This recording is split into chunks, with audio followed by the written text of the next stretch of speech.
Hey, what's going on there, guys? Nick here from Absolute MTG, and today we're going to be taking a look at a standard deck. The standard deck for today is green-white aggro, and it's for the Theros season of Standard. And at the beginning of this season, we have seen a lot of different variants of green-white that have emerged. There has been green-white that has a larger converted mana cost curve than ours, and will play more cards like Pelucranos, Deadbridge Goliath, and will just try to be playing bigger things. We've also seen the green-white like tokens, Selesnya tokens decks that will play things like Call of the Conclave, and then they have ways of populating with like Tristani to go and make more copies of the 5/5 Wurm off of Advent of the Wurm, also like Voice of Resurgence, the 3/3 off of Call of the Conclave, and also potentially like Selesnya Charm if you make the 2/2, and they will just try to get this really massive board state from populating and being able to utilize that synergy. However, with our green-white deck, we are pretty much kind of like bare bones for green-white aggro. We're just playing like a traditional green-white aggro deck where we have efficient creatures, we have efficient spells that we're playing in our deck, and we are just trying to count to 20 as quick as possible. So the deck list is down below where you guys can use it as a reference and you can check it out. There is also a deck list on TappedOut.net that will be linked down in the description below, so you guys can check it out on there. If you're not familiar with any of the cards that I'm talking about or showing you, or you don't see the cards close enough to be able to read it, which I wouldn't imagine that you could with the way this is being filmed, but if there's something that you're not familiar with, you can scroll over the card name on TappedOut.net and you can read the entire card, what it does, and become more familiar with it. So what I have here is the sideboard down here on the bottom right. I have the land base, and then we have our creatures and spells up at the top. So for our 1-drops in this deck, we have Dryad Militant and we have Experiment 1. So Dryad Militant, as long as we don't have a handful of Selesnya Guildgates, we are going to be able to play it turn 1 definitely. And it's just a basic 2/1 for 1 mana for us. The exiling of instants and sorceries whenever they hit the grave isn't as relevant for us, really, now that Flashback is pretty much out of the format. Not pretty much, it's definitely out of the format. It really doesn't do as much with the exiling of instants and sorceries. However, just having a 2/1 for 1 mana on turn 1 is pretty nice for us, especially if we're playing up against any slow decks. We also have Experiment 1 here. So Experiment 1 is the other 1-drop, and I originally wanted to play Soldier of the Pantheon, which it has protection from multicolored. Whenever our opponent goes and plays a multicolored spell, we get to gain 1 life, and it's a 2/1 for 1 white. However, Experiment 1 has the potential of being so much bigger, and it's a lot better up against control whenever they try to use Wraths or even spot removal as well, because our Experiment 1 is going to survive it by allowing itself to regenerate, and Experiment 1 can also become a whole lot bigger really easily. So the argument of drawing it late game, I really wouldn't say is as relevant, because drawing Soldier of the Pantheon late game is probably as bad as drawing Experiment 1 late game as well. But ultimately, the Experiment 1 just gets a little bit bigger than the Soldier. So for our 2-drops, we have Fleecemane Lion and Voice of Resurgence. So Fleecemane Lion is awesome with Indestructibility if we can trigger off Monstrous, and it can have Indestructible and Hexproof on top of being a 4/4 creature. So improved Watchwolf, definitely really awesome for this format. And Voice of Resurgence actually isn't as good, I wouldn't say, as it has been in the previous season. However, it's still really good because if our opponent's playing counter spells or if they're playing instant speed removal, we still get those elemental tokens off of it, and we get to get a few more things on our board. If our opponent is running Supreme Verdict, we still get that token after the Wrath, and that's pretty nice as well. Post sideboard, we can side in Rootborn Defenses, and it makes the things that we have on our board a little bit more solid and hard to deal with. So the Voice is just great main board up against like Supreme Verdict. We have Boon Satyr and Loxodon Smiter for our 3-drops, and both of them are 4-power creatures for 3 mana, which is great. Boon Satyr has Flash, which makes him just really great up against like those control decks that are going to run Wraths. If they go turn 4 and play like Supreme Verdict and are all tapped out, then we can go and flash in Boon Satyr, and we just have this awesome 4 power creature that's going to swing in during the following turn, during our turn. So that's definitely great. We can also bestow it onto one of our creatures for 5 mana, and the enchanted creature gets +4/+2, which is just gravy, making a creature a whole lot bigger. Makes it good up against like creature-based, like mid-range decks where we just want to have bigger creatures than other creature decks do. And if our creature that is being enchanted by Boon Satyr dies, he just enters the battlefield or is put onto the battlefield as that 4/2 creature whenever our enchanted creature is gone, which is definitely nice as well. Or even if our opponent tries to get rid of the creature we're trying to enchant while we're enchanting and using Bestow, we still get that Boon Satyr and it's put onto the battlefield, which again is nice. It's great how Bestow works ultimately. We have the Loxodon Smiter, which is a 4/4 for 3. It can't be countered, and if a spell or ability an opponent controls would cause us to discard it, and it's going to be put onto the battlefield instead of put into our graveyard. So if our opponent's playing Rakdos' Return, that's really the only relevant time that we are going to be able to put it onto the battlefield.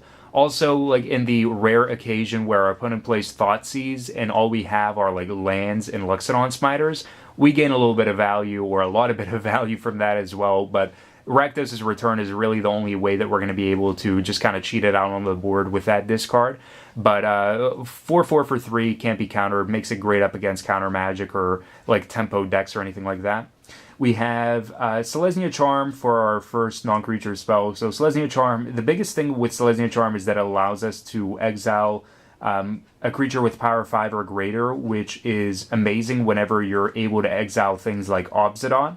But it's also good up against like creature mid-range decks, because if they go and like try to put like an Unflinching Courage or something on one of their creatures and make their creature bigger and are just trying to overwhelm us with that, we can use Selesnya Charm to exile it.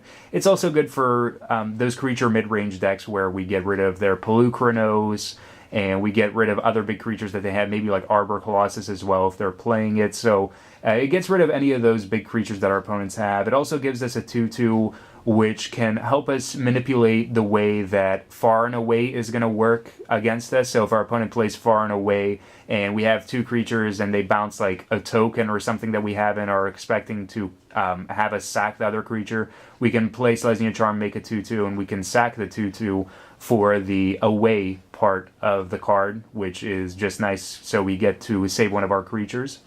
We have Unflinching Courage. So the Unflinching Courage is like pseudo Armadillo Cloak, where we enchant our creature and it gets +2/+2, has trample, and it has lifelink. Trample is definitely really nice, but lifelink is also good because it lets us play up against the aggro decks and just have a blowout way of being able to stay in the game. But trample is definitely one of the most convenient ways to be able to deal damage with big things like Loxodon Smiter if we're playing up against like mana dorks that our opponent has and they haven't done anything else. Being able to just swing in, and if they want to block, trampling over is great. Also, another thing that I forgot to mention about Selesnya Charm, you can give +2/+2 and trample as the last mode that I didn't mention, which is also good if you're playing up against other creatures and you want to get that +2/+2 and trample. It's definitely going to give you an advantage. And we have Advent of the Wurm as the last spell here. So put a 5/5 creature token with trample onto the battlefield for 4 mana. At an instant speed, that's so much value, and it's like Boon Satyr, where if we're playing it up against control and they Wrath, we can just flash in a 5/5 or a 4/2. So those are like the 2 best ways that we can play up against control Wraths, and it's definitely really nice. But a 5/5 with trample is just... It's amazing for the 4 mana at an instant speed. We can potentially throw off combat math or keep 4 mana open and have like Selesnya Charm, and our opponent's going to be expecting like Advent of the Wurm. So ultimately it's just great. For our land base, we have a playset of Selesnya Guildgate, playset of Temple Garden. Ideally, I would like to have the Scry land instead of the Guildgate, just because the Scry one is pretty nice. But for now, we have to do with just using the Selesnya Guildgate, which is alright. If we have like a handful of them starting off the game, we of course can't play our 1-drops when we would like to, but ultimately it's the price we have to pay for appropriate mana fixing. And then for the basic lands, I just have 8 and 8, just a basic split there, equal for both colors in the mana base, so 24 lands total. Now, for the sideboard, we have 1 Glare of Heresy, 2 Pithing Needle, a playset of Rootborn Defense, 1 Bow of Nylea, 2 Ajani, Caller of the Pride, 3 Centaur Healer, and 2 Sundering Growth. Now, to explain why I have each card here, the 2 Ajani and the 1 Bow are for the creature-heavy matchups where both of them are going to put +1/+1 counters on a creature. Ajani is going to do it for free after we invest the 3 mana in him, but the Bow is going to have us pay mana and tap it to use the ability to put a +1/+1 on target creature. But with Ajani, I initially started with 3 Ajani and then I switched it to the Bow because the 1 Bow is nice up against those creature-heavy matchups where all of our creatures are threatening because attacking creatures you control have Death Touch. Sure, it's not like static across the board where they're always going to have Death Touch, but when they're attacking, they have Death Touch, and that can mean a huge difference on how the board is ultimately going to like act and react to our attacks, which is great. The 2 mana tap and the ability to put a +1/+1 counter on our creature is just fine. I think it's a fair trade-off for having our attacking creatures have Death Touch, and it makes them a whole lot more threatening. But the Ajani being able to put a +1/+1 counter on up to 1 target creature for its +1 is just great. It makes our creatures much more sizable up against other decks that are probably going to be running bigger creatures than us just to start off with. But the -3 to give our target creature flying and double strike is great, especially if we put Unflinching Courage onto something like Loxodon Smiter. Flying double strike lifelink is just gravy. But the minus ability, the -8 for the ultimate, we really don't see it that often. But the +1 and the -3 just makes it great playing up against other creature decks. And the Bow just being able to put a +1/+1 is also great. But the Bow also sides in alongside the 3 Centaur Healer for the matchups where we need to gain life. So anything like super aggressive, like Red Sly, like the Red Deck Wins decks that are being played right now, we can use the Bow to gain life, and we can gain life each and every single turn with the mana that we invest in it in the tap as well.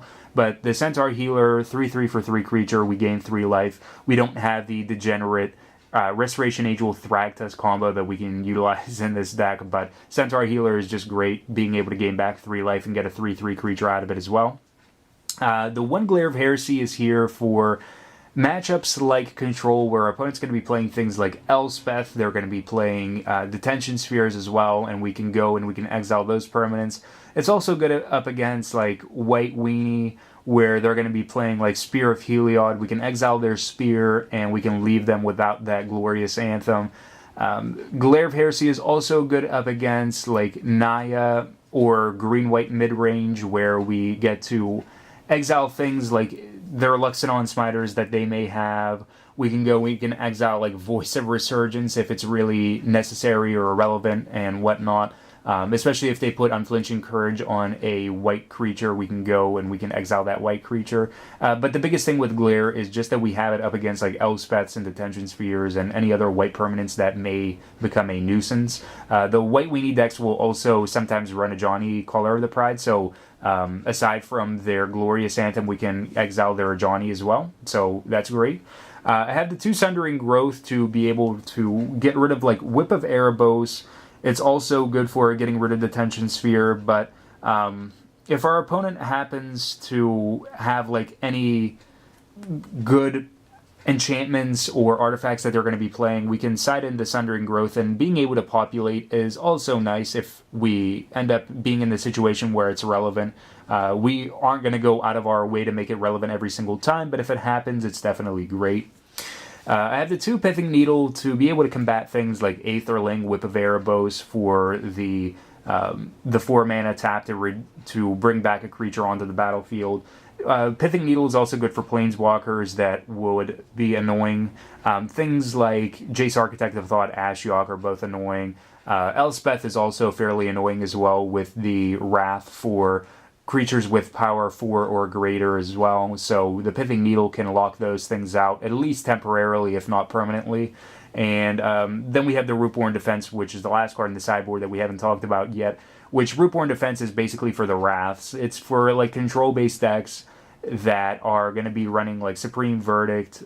It's less impressive up against Anger of the Gods than it is up against like Supreme Verdict, because of course Supreme Verdict is slower, but chances are pretty likely that our opponent isn't going to be going like really deep with running a whole lot of copies of Anger of the Gods against us, because there are still things that Anger of the Gods that is not going to hit. So it's not going to hit like Loxodon Smiter or Advent of the Wurm. So it's not going to be a complete blowout against us as it is as like Supreme Verdict would be. But Rootborn Defense is good up against like anything that would cause us to lose all of our creatures from like them being destroyed or dealt damage to be destroyed or anything like that.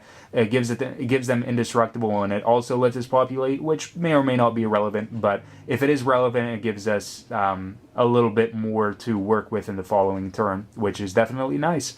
So that concludes our deck tech for green-white aggro. Hopefully you guys enjoyed it. If you did, be sure to like this video and subscribe to the channel for more Magic the Gathering content. The deck list is down below, like I mentioned before, along with the deck list on TappedOut.net. And you guys can also check out some of the playlists and links down in the description as well to other deck techs that I've covered on the channel and social media pages and whatnot. All that fun stuff. Until next time, guys, peace out.